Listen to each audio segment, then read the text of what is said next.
बिस्मिल्लाहिर्रहमानिर्रहीम अस्सलाम वालेकुम। ګران دوستانو د نن په دې امپورټنت لیکچر کې د HTML5 and API CSS3 او فورم او ټیبلز په دې کې به موږ زده کوو چې څنګه موږ یو ریسپانسیو پیج ډیزاین کولی شو. کله چې یو پیج ریسپانسیو تاسو ډیزاین کړئ هماغه میتھډ تاسو په ټول پیجز کې امپلیمنٹ کولی شئ.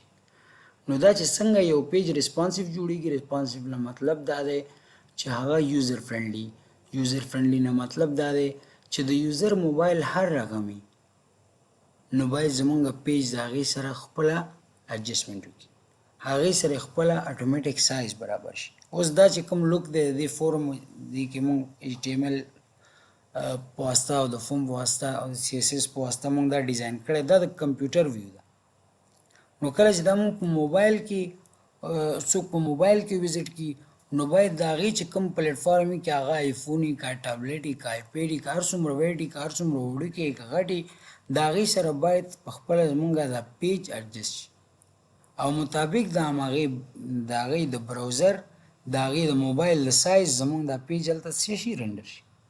نو اوس دلته که مونږ وګورو یو ریسپانسیو دغه دی پیج دی او یو چې دی ریسپانسیو نه دی، نو دا به مونږ ته صحیح نه ښایي. زمونږ اپلیکیشن نه باید داسې وي چې په کمپیوټر کې څوک اوپن کوي بالکل صحیح ده، ډیزاین یې صحیح دی، بس کار کېږي، خو چې موبایل کې اوپن کوي بیا داسې داسې نه باید. مونږ باید هغه میتھډز او میکانیزم استعمال کړو چې زمونږ پیج یا زمونږ اپ کې چې دننه څومره پیج دي هغه باید په داسې شکل سره راشي چې په کمپیوټر کې خپل ډیزاین ولري، په موبایل کې خپله د هغې د ډیزاین سره اډجسټمنټ د هغې د سایز سره اډجسټمنټ وکړي. لکه اوس که تاسو وګورئ دا ریسپانسیو نه دی، دا ریسپانسیو دی. دا ولې ریسپانسیو دی چې دلته ځینې میتھډس ډیکلیئر شوي دي په دې کې انسایډ کوډ انسایډ هیډ ځینې میټا ټیګز ډیفاین شوي دي چې د هغې کار دا دی چې په هر پلیټفارم کې څوک زموږ اپ لوډ کړي مطابق د هغه موبایل باید موږ ته څه وکړي د زموږ پیج هغې ته په هغه خپل موبایل کې وښایي، نه چې یو طرف نه یو خواته تللی بل طرف نه بل خواته تللی. پخوا دا کار سخت و، نه 4-5 کاله مخکې موږ ډېر په سخته باندې اپلیکیشن ډیزاین کول چې هغه موبایل ریسپانسیو وي، خو اوس ریسپانسیو طریقې ډېرې زیات شوي دي. CSS په واسطه هم کوئ، CSS3 کې چې دی بیا نور میتھډ یې هغه هم کولی شو. Let's create responsive registration page using HTML5 table, form and CSS. Writing code practically is the best solution to learn.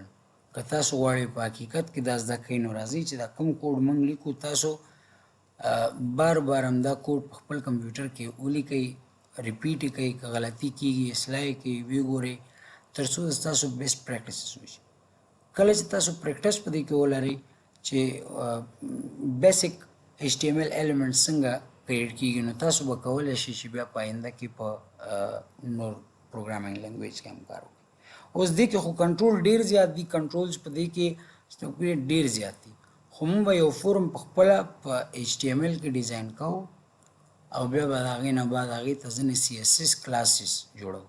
موږ تاسو CSS نه دی ویلی خو یو بریف انټروډکشن به دلته شي، بیا به نیکسټ موږ د دې HTML and API نه وروسته د CSS په طرف ځو چې موږ به څومره چې زموږ پیج دي هغې ته هر رقم موږ وغواړو ډیزاین ورکړو، هغه ډیزاین به ورکولی شو. راځو دې لپاره چې پریکټیکل کار وکړو، ریسپانسیو پیج به یې جوړ کړو. راځو یو نیو پیج اخلو، نیو فایل، دې ته لیکو ریسپانسیو HTML page dot HTML responsive HTML page dot HTML بیخي واضح. راځو دې ته لیکو چې ډاکومنټ ټایپ د خپل راځي HTML دا هم خپل راځي، صحیح دی. دلته به ورته ولیکو چې لنګویج equal to EN دا هم وشو. انسایډ HTML اول هیډ، ګورئ په دې هیډ سیکشن کې فقط دا نه کېږي چې موږ ټایټل جوړ کړو او ورته ولیکو چې دا زموږ د پیج ټایټل دی ریسپانسیو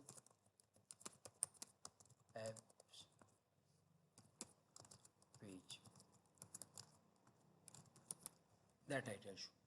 انسایډ هیډ مونږه میټا ټیګز ډیفاین کولی شو چې میټا ټیګ موږ سره په هر څه کې همکاري کوي. هر څه چې ورته ووایو براوزر ته هماغسې وایي او براوزر ته وظیفه ورکوي، زموږ کار کوي. د میټا ټیګز کار دا دی چې زمونږ چې څومره د ایپ کنټینټ سي، د دې پیج ډیټا ده، د دې په باره کې انفارمیشن براوزر سره کمیونیکیټ کوي. لکه موږ دې ته څه وایو، موږ ورته وایو چې میټا او بیا د هغې نه بعد نیم ایکول ټو کنټینټ ویو پورټ. یعنی کله چې میټا ټیګ د براوزر په واسطه مطلب ریډ کیږي، براوزر راځي په دې معنی نوبت د دې دی براوزر دا ریډ کوي، بیا هلته پیج باندې انټر کوي. نو د دې وظیفه دې څه د دې میټا ټیګ وظیفه دې دا چې د دې نیم دی ویو پورټ. بیا د هغې نه بعد چې په دې کې کوم کنټینټ ګوري، دا کنټینټ مطلب دا دی چې زمونږ په دې پیج کې چې دا کوم کنټینټ دی انسایډ دا پیج، انسایډ ریسپانسیو HTML پیج چې کوم کنټینټ دی، دې سره باید کوم عمل وشي، دې سره باید دا عمل وشي چې د دې چې کوم ویټ دی د دې کنټینټ، زمونږه د کنټینټ دا ویټ دې مساوي شي د ډیوایس، هغه کوم ډیوایس هغه کوم پلیټفارم کې چې دا اوپن کیږي د هغې د ویټ سره. ډېر ښه فنکشن دی د میټا په واسطه، د میټا ټیګ په واسطه. یعنې دلته مونږ ورته ویل چې نیم یې دا شو، ولې دلته ډسکرپشن هم درته اسوسیټ کنټینټ اټریبیوټس دا مونږ اټریبیوټ پاس کوو میټا ټیګ.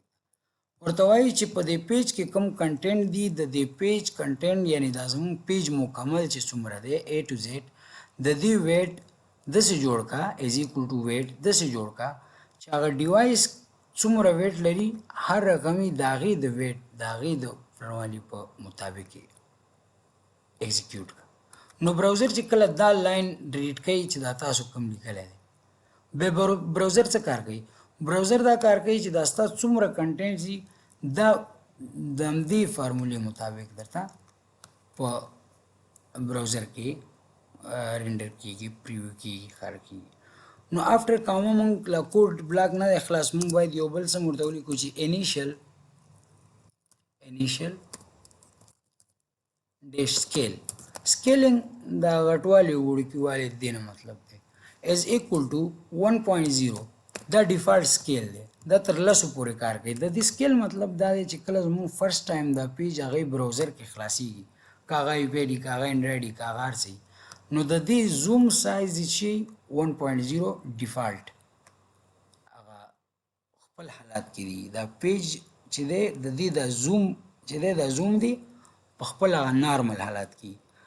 مونږ چې کله پیج ډیزاین کوو، ځینې پلیټفارم ځینې موبایل یا ډیوایسز داسې کیدی شي چې هغه پیج ډایرکټ ډیر زوم وښایي یا ډیر زوم آوټ وښایي که نه، نو مونږ ورته وایو که هغه زوم او زوم آوټ ښایي نو مې ښایه څه کار وکړه چې زموږ پیج رینډر کوې پریویو کوې، نو هغې سره دا کار وکړه چې د هغې زوم 1.0 فکس که، بس که هغه هر څنګه وي دا به خپله اډجسټ کېږي. نو دا ډېر یو امپورټنټ میټا ټیګ مونږ دلته ډیفاین کړو چې د دې میټا ټیګ به کار دا وي چې زموږ پیج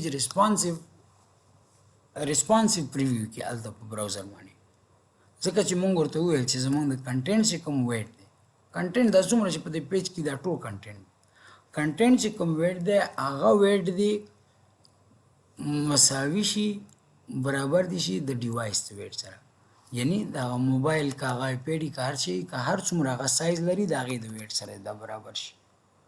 دا میټا ټیګ نور داسې میټا ټیګ څه مونږ ډیفاین کولی شو چې مطلب اوس د آتر په باره کې چې دا دی آتر څوک دی، مثلا میټا آتر بیا د هغې نه ساري نیم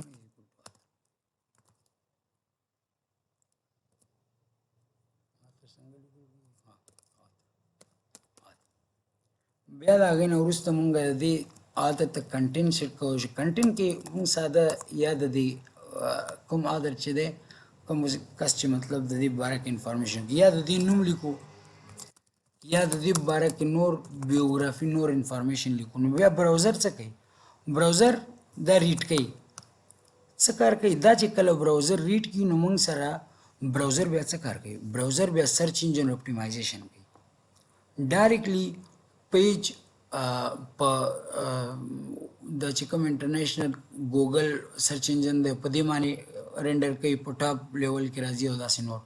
نو میټا ټیکس موږ مختلف کارونو لپاره استعمالوي شو. آینده کې چې کله موږ مکمل اپ جوړو بیا موږ د میټا ټیکس په اړه کې وایو. راځو اوس باډي انساید باډي ټیبل او انساید ټیبل اول ټي آر یعنی ټیبل رو او بیا ټي ایچ او دې ته به ولیکو ټي ایچ ته ریسپانسیو فورم.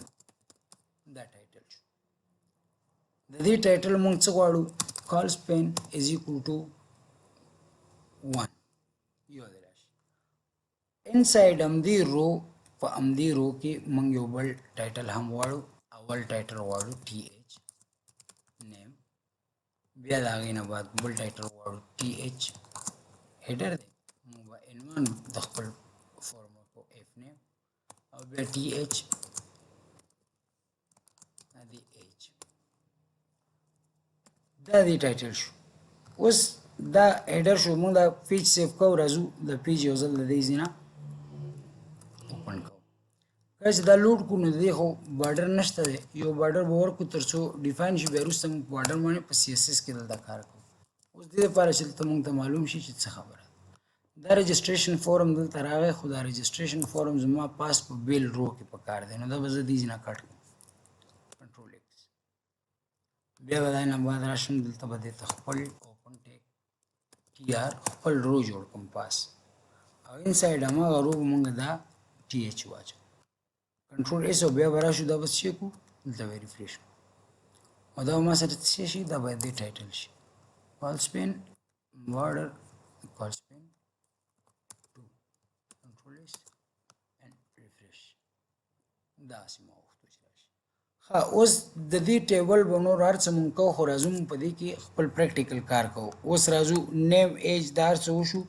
وروسته د ټي آر نه بیا د دې دپاره اوس د نیم دپاره اوپن ټیک ټي ډي input type equal to text name equal to name او بیا دا غینه بعد close tag دا موږ سره input type define شو.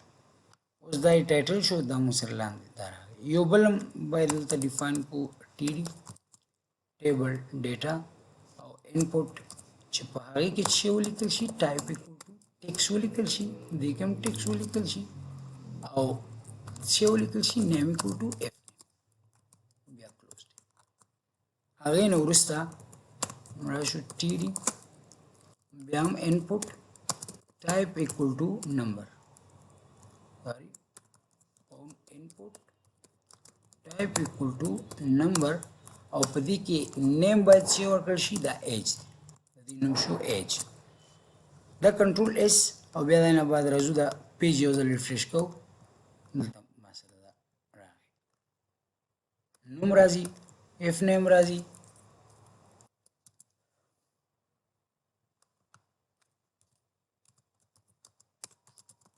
او بیا نه بعد ایج. نو اوس ایج ته موږ نمبر اخیستی دی که موږ الفابیټ نشو انټر کولی. دا نمبر دی دا نمبر دی. نو دا درې واړه دلته موږ سره د دې ایډر جوړ شو. اوس که موږ چېرته خپل هغه اصلي پیج ته وګورو ډیزاین خو به کوو. یو ځل به دا ویډیو سټاپ کړو چې ډېر هیوي نه شي.